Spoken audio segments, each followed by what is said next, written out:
Hello everybody. So today I will talk about calculus. The topic today is about matrices. So now I will show you how to answer.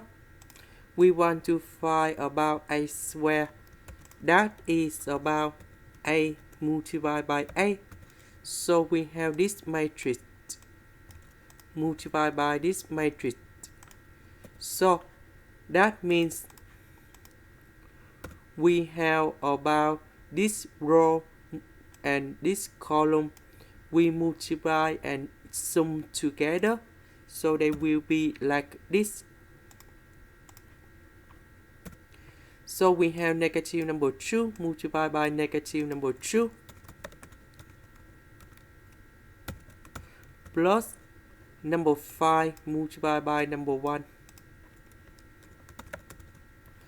About this one, we have number 1 multiplied by negative number 2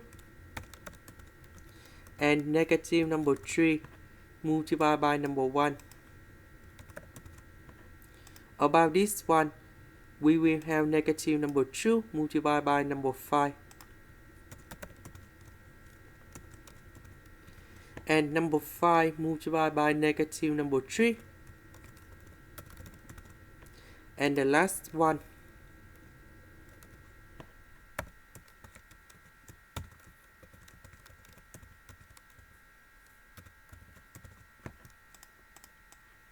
And now we have the final answer.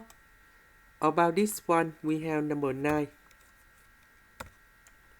About this one, we have negative number 5.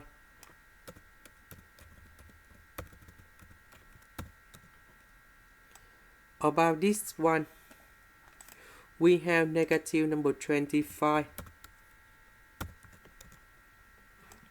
About this one, we have 14. And this is the final answer. This is the end. Thank you for watching.